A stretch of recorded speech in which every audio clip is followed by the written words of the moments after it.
But I am going to introduce Stefan. He's ready to just take it on. But, so glad you're all here. I think Bob is going to gather people. People in the lounge, come in here. So glad you're all here. We are so grateful for Stefan and his music and his gifts that he's brought to us today. Worship was wonderful, and I'm sure we'll do it all over again at 11 o'clock. Thank you, and I know you'll do some music and have some conversation with us, and we're just so grateful for your presence with us. So let's welcome him.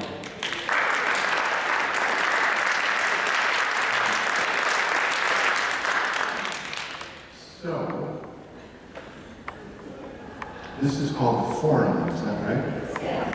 Okay. What normally happens at the forum? We listen to someone speak who has great wisdom. Oh my gosh, read now. Did you all hear that? She said that you listen to someone speak who has great wisdom. That's my cue to leave the room. Or at least take a seat in the back. No, it really is a joy to be here. I hope you know that. And you have given me a great gift, a warm welcome. And I love your singing, right? Your singing. Your choir is gorgeous.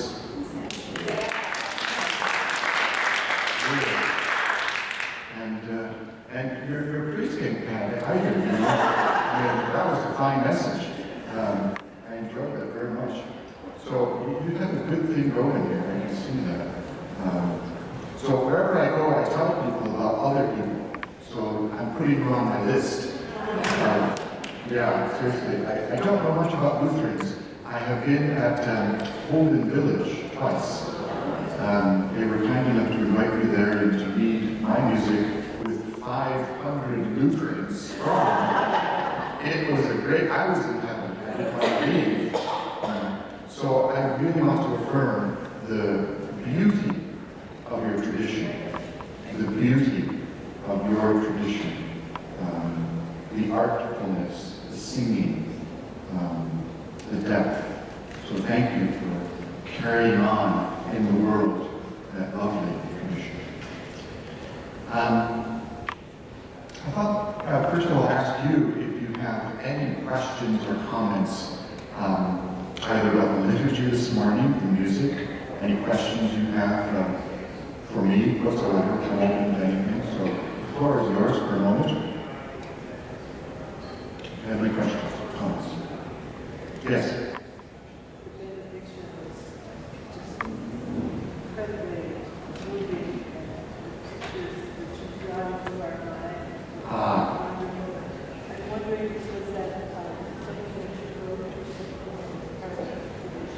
Right, thank you for asking. The question was, or the comment, regarding the benediction that I gave. Were you all here for the benediction? Yeah. Next hour. Pardon? Come next hour. Oh, okay. It was, it's from a poet, an Irish poet, whose name you might want to remember, if you want to jot it down. His name, John O'Donoghue. John O'Donoghue. And John O'Donoghue was, I say, because he died in 2008. He was one of Ireland's cherished sons. Poet, philosopher, scholar, author. He's written many books. One of them is called Anam Cara. Anam Cara. Do you know what Anam Cara means? It's an Irish phrase, and it means soul friend. Soul friend. In the Irish tradition, the Anam Cara was a cherished aspect of relationship. If you had an Anam Cara, you had a source of wisdom. Somebody mentioned wisdom this morning. Who was that? Somebody in here. You did, yes. Yeah. The Anam Cara was a friend who could look into your soul and see you for who you really are, and affirm who you really are. Back to you. Kind of like a lovely mirror. And that's part of the Celtic tradition, part of the spirituality from Ireland. He or she It was like a spiritual director, somebody who could really see into who you are and accompany you along the way. So that benediction comes from John, and it's full of images, isn't it? Rich imagery. And I think on the title of our bulletin this morning, what are the words? Reimagine life, right? Life reimagined. That's a big part of a Celtic spirituality, to imagine and reimagine. So thank you for asking about that. That's not mine, but I've made it my own. And the important thing for me is to internalize, to take within, and to live with good poetry. I'll say that again. It is medicine for me. It is therapeutic. It keeps me going in the middle of the night when I wake up and I don't know for sure who I am or what I'm about. A good poem keeps me company in the darkness. So thank you for asking. Yes, question? Will you share with these people the bio you shared with us yesterday? Very interesting. What did I say to you? It changes from week to week. You make it up as you go You along. want me to tell you a little bit about myself? Well, you know, your birthplace, for example, would come as a surprise. I think everyone here has What would assumption come? that you are Irish or lived in Ireland. Yeah, I'll tell you a bit about myself then. Is that the question? Yeah. Okay, fair enough. Only the good bits, though. Okay? I was born in Buffalo, New York. Wait a minute. Why is that funny? My goodness.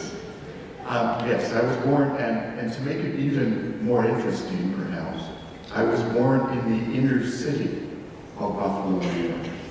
And if you've ever been to Buffalo, and the inner city of Buffalo, it tells you a lot. It explains a lot, perhaps. Buffalo is now one of the poorest cities in the United States. It has been so ever since the Bethlehem steel mill collapsed. That's one way to put it. Thousands of people went out of work back around 1980, and it's never recovered. Never. It's something to take note of, really. But for me, what it meant was that I grew up in a relatively poor atmosphere, in a gang-ridden atmosphere. I was part of a street gang, sorry to say. And for me, music was my salvation. Also being part of the church. And for me, it was the Roman Catholic Church. And I sang in the choir, but being part of the street gang was not an ideal way to grow up. It was full of violence. And so I've become hypersensitive to violence over the years and try very much to counter that movement that I see as a tragic part of the American fabric in society today. I really do. It's just woven into almost everything. And I feel like I have eyes to see it because I felt it so much as a child. Literally felt it. Sometimes in the face, sometimes in the ribs, and whether it was a punch or a kick, you grow up shaped by your childhood culture.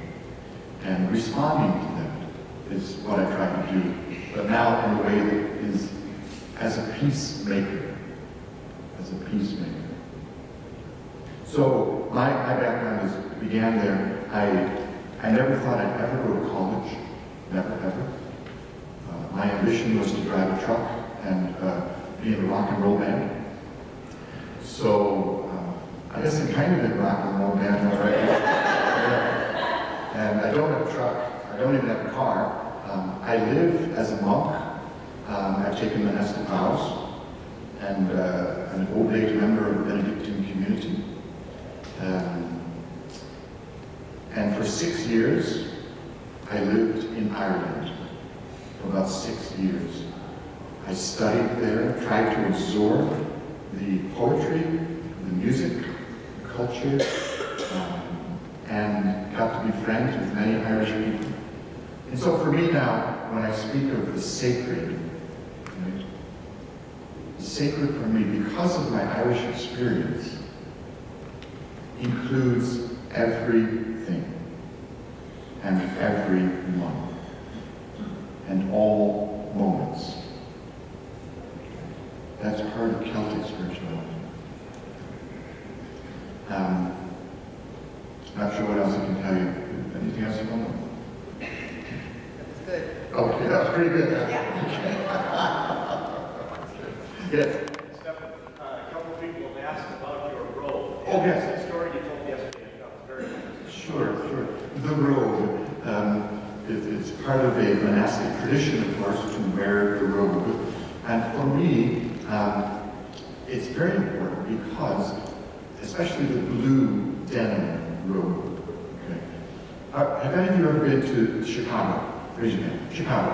Okay, now keep your hands up for just a moment, Chicagoans. Now, if you've been to the south side of Chicago, keep your hands up. South side. Okay? Some of you have, many of you have. Well done. So you know that the south side of Chicago, how would you describe it in one word? Rough. Rough. Anyone else? Dan? Wild? Dangerous. There was somebody else's word I didn't hear. Hostile, did you say? Hostile. Yeah. Scary. Okay. All of those things are true. And I want to add one thing. Beautiful. Beautiful. Okay? And this is why, because beautiful people live on the south side. Lovely human beings live on the south side. My friends, many of them, live on the south side. And what they do is boy, it sounds crazy to say it, doesn't it? Well, but they do it. When the guns start shooting from the various gang members, my friends don a blue robe like this, blue denim, and they walk among and between the violence. They've been doing that for about 30 years. Have you heard about that in the national news? Why not? I think that's good news. That's the big idea. It started with a man called Bill, and Bill felt a call, a divine call, like Francis of Assisi kind of call. Go and be among those people, my beloved children, the gang members. Become friends with them. Don't judge them. Just be with them. And he did, and a few people joined him. So that's the story of the blue robe. I wear the blue robe in honor of my friends who are friends with and work with gang members on the south side. Is that the story you're referring to? Yeah. Anybody else? Question or comment? What was it like for you today to sing particularly those of you who hear the I Am Fire? What was that like for you? Very mysterious. Anybody else? Inspiration. I like that word inspiration, because it suggests breathing into. Yeah. Anybody else? What was it like for you? Have you ever sung the words, I am fire? No. Burning in the night. How about these? I am the light of God. How's that for a good self-image? You wake up in the morning, I don't know if you're like me, but I'm kind of groggy. Maybe I should put that in the mirror, in the bathroom. I am fire burning in the night. I am the light of God. I think that might help me start my day. There you go. It's the same idea. It's the same idea. But it's important, isn't it, to play with words and to play with them in a poetic way, isn't it? Yeah. Anybody else? Comments or questions? Yes. When did you discover that you had a gift for music and who nurtured that? Oh, that's a great question. Thank you for asking. I've loved music ever since I was a little boy.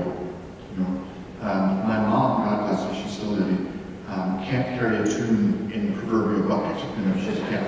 And she used to sing to me atonally, I think, when I was a child. I'm not sure, I still have troubles here, but she meant well, and I think the essence of her singing. My father was an old, he didn't live very long, he died when he was 46, but he was a sailor and a singer as well, but he never got beyond the 6th grade, you know. And so he was out working from the time he was 12, and but he had a voice. He had a voice like those of you who are old enough to remember Al Jolson. And I heard him occasionally sing. That helped. That nurtured me. But as a child, I began to listen to music. And I began to listen to Rachmaninoff piano concertos as a young boy. And I would weep listening to that music, gorgeous music. It brought out in me something that I couldn't articulate, but only through tears. And then, of course, when the Beatles and rock and roll came along, I thought it was just as good. And the pure harmonies, the gorgeous melodies of Paul McCartney and John Lennon, I adored them, still do. So for me, good music is everywhere. And one of the most important sources of my survival and growth was a high school music teacher. His name was Nicholas Arbor, and he taught music in the high school. And I've never encountered any high school teacher like him. He not only taught the love of music, but he also taught the love of people in the way he lived. He literally carried an adopted child of his, a young black boy, on his shoulders to school every day. Carried it. And I watched him. And he introduced me to a kind of faith. Even though I was brought up in the Roman Catholic Church, Nicholas Arbor was he was just a wild, lovable man, you know, who loved God and loved Christ and loved music.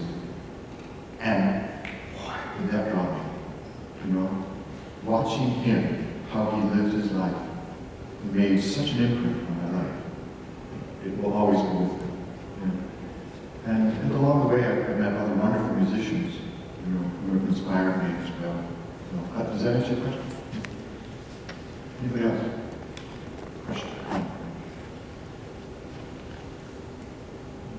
Could I ask? Yes, in the back. Well, you mentioned yesterday that the Irish tradition, the music and the poem, the dance, and all these things work together to make a harmony. Can you tell us more about how does the dance inform the poem and vice versa? Say that, how's the dance? Informed with poetry and how these Yeah.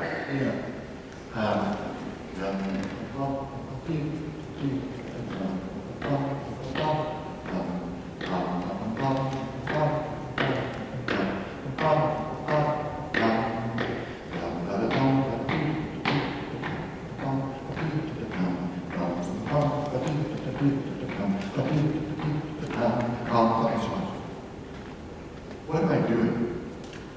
It's a song. It's a dance, right?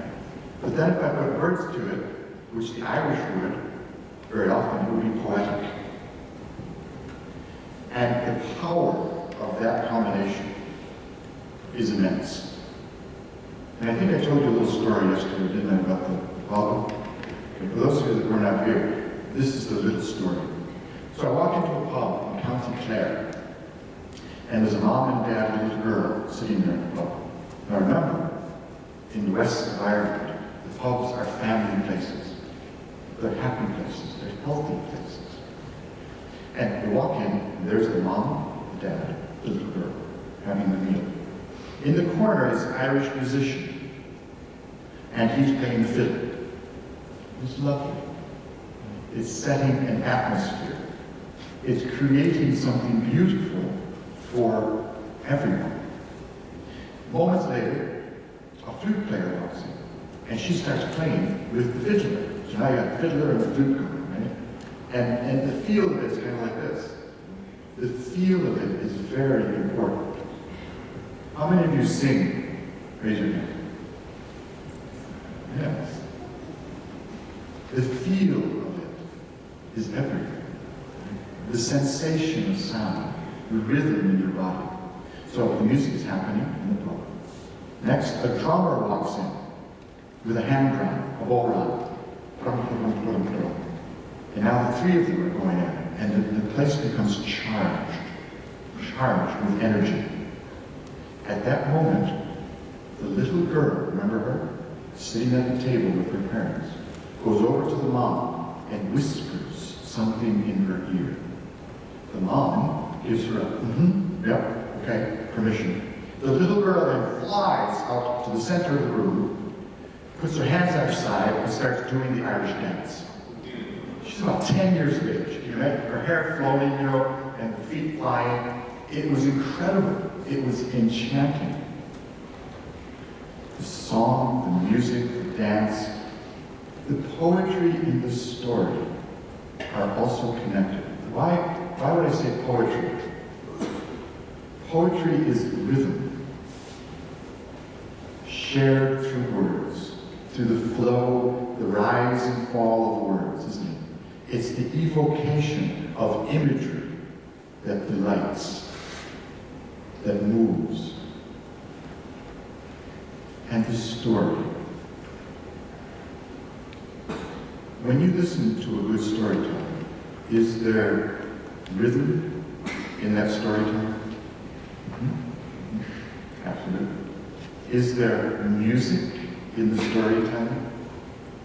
Absolutely. First thing I noticed when I went to Ireland was the flow of the Irish language.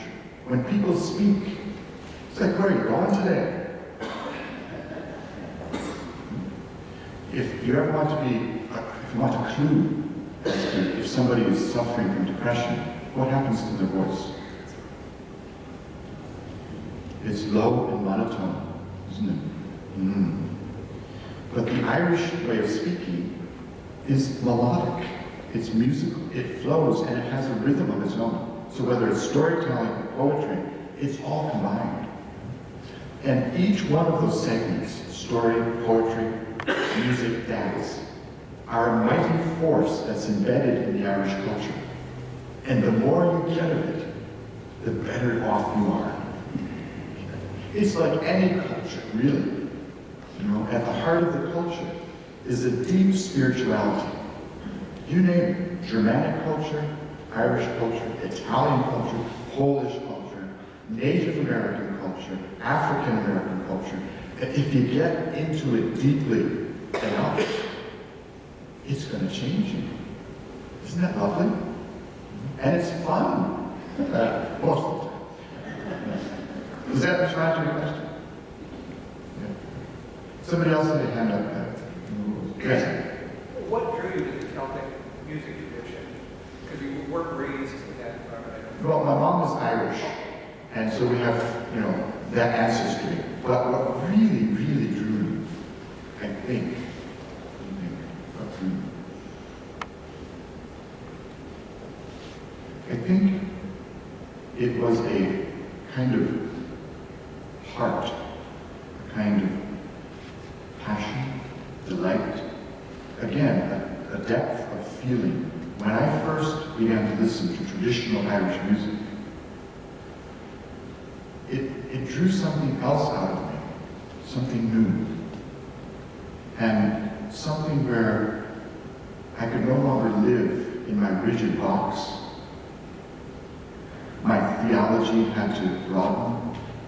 My heart had to open. When you listen to some of the, let's say, the laments, Irish laments, are stunning, beautiful. Rachmaninoff couldn't have written a better melody. Incredibly powerful. It drew me out in a new way and caused me to, let me put it simply, to relax as a human being.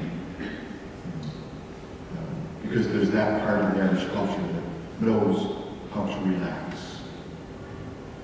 Not be so tense. So I guess it was the music itself. Anybody else? Question or comment? Yes. Absolutely, yeah. Some of the most, my friend here, your name, Sonia says hymns are important to her, and they are to me as well. I grew up with hymns, and I first sing hymns whenever I can, but I'm not a hymn writer. I'm a song writer, and I'm a writer of a chant, which is different. So while I appreciate hymns and love hymns, I can do best what I can do. And so I used to teach Gregorian chant. Have you ever chanted in the Gregorian style and listened to it? Enjoy that? Yeah. If you listen closely to my music, you'll hear echoes of that.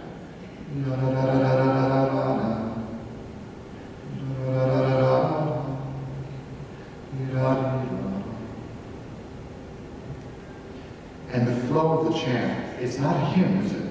It's different.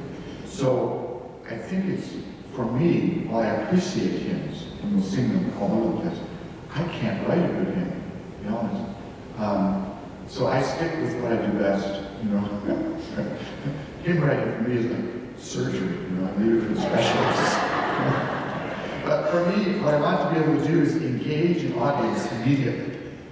And a calm response, hello! Hello! That's immediate. Yeah, I don't know if that answers your question. Is that okay? Does that respond to your question? Anybody else? Yes? Can you tell us the history of the Wonder in the Woe? I love the opposites. Is that something you wrote? It is. All the songs that I share with you are the texts I've either written or tweaked from earlier. That's my own poetry. Again, it's played with words. The wonder and the woe. The light and the darkness. Just when you hear that, your imagination begins to go. And that's what I'm after. To ignite your imagination in the song. That text, by the way, which you sang, I Am Fire, is based on an ancient Irish text. And we didn't have time to go into it, but look it up. Google it when you go home. It's called The Song of Aberdeen. The Song of Aberdeen. And it's a weird spelling. It's spelled Amghbergin, something like this. The Irish spelling is strange, but it's the ancient Song of Aberdeen. I'm not sure what time we have. How much time do we have left? About 15 minutes. Oh, really? Okay, good. Would you like to hear the story about that? The story of the poem and the song. So, this is the story of the founding of Ireland herself. The ancient myth.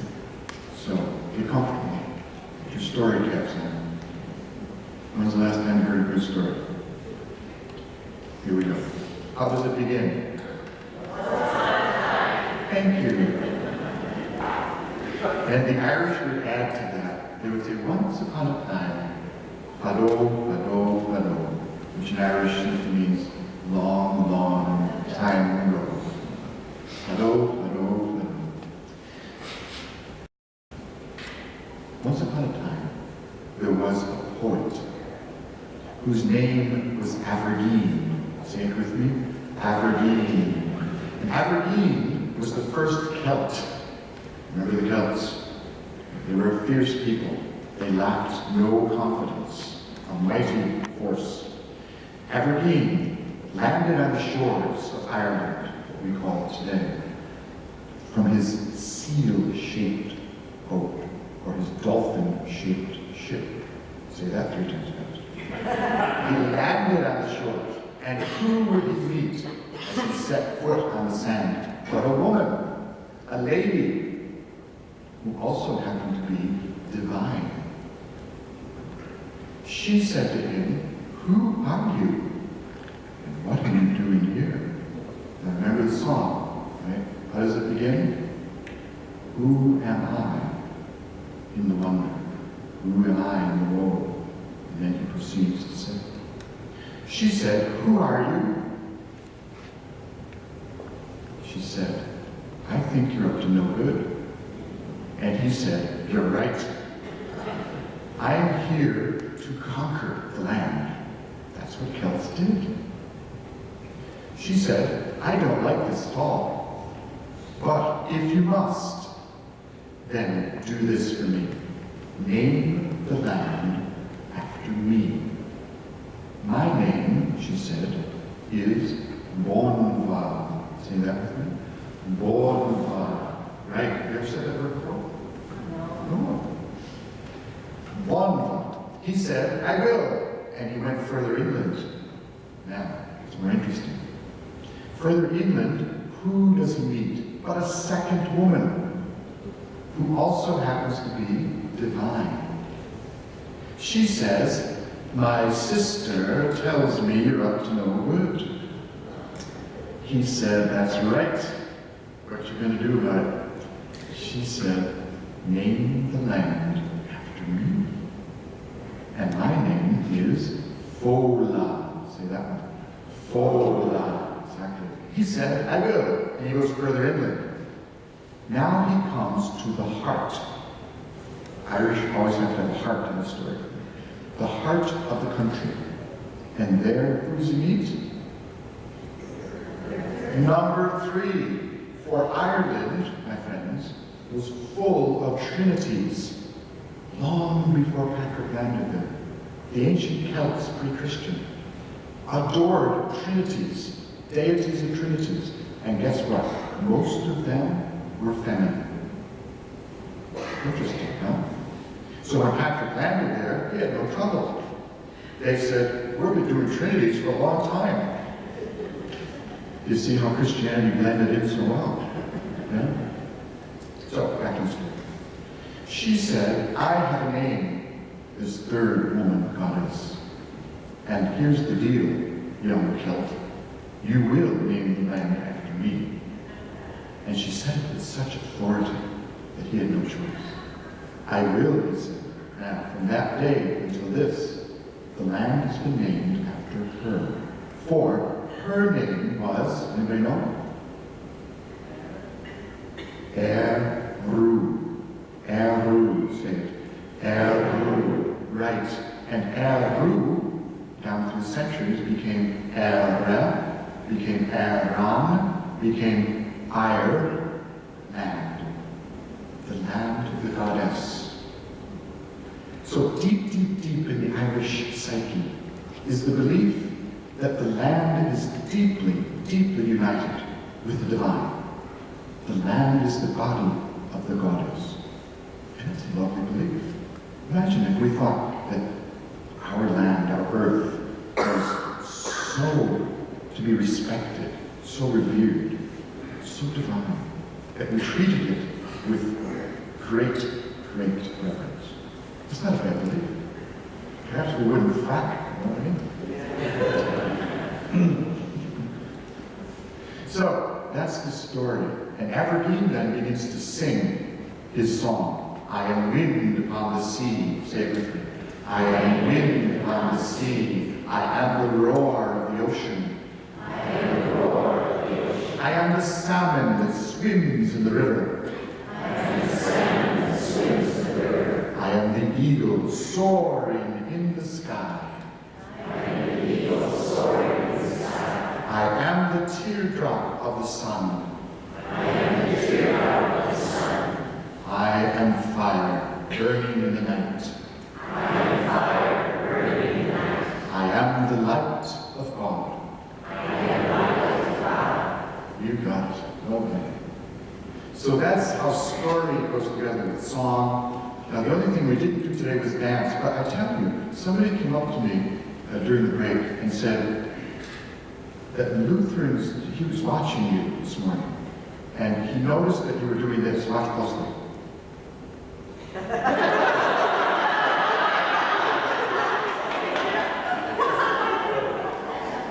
So there was dancing going on.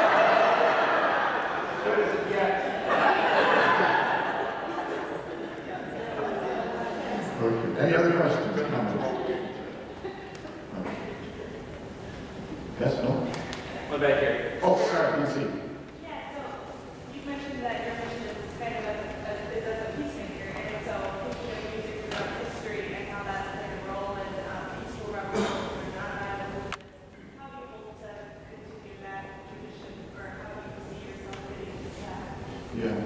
Great question. I'll give you a short answer, but it really requires sitting down longer to explain it. I've had a dream for many years of creating a new community. It sounds pretty ambitious, doesn't it? But have you ever been to the community of Taize in France? No? I suggest that you put it on your list.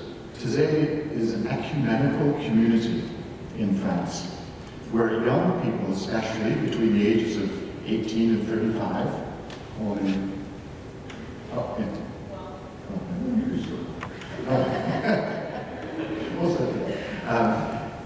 it is a monastic community that sings the most beautiful music 3 times a day. They chant in 4-part harmony with between 1,000 to 6,000 young people. Yeah, that's why I say, just go. Just go. It's one of the most beautiful examples of how music is an instrument of peace. They do many other things, but their music opens the heart. And all kinds of people go there. People that have never been to church at all, they go because they're creating something beautiful together, and in that beauty, it's a kind of prayer. Prayer for peace, even. So my hope, my dream, is that someday I could help create a new community that would be like that, but here in the United States. An ecumenical community devoted to one thing, peace. Okay, I'm thinking that might be all the time we have. Is that right, Bob? Okay. Thank you so much for being here. God bless you.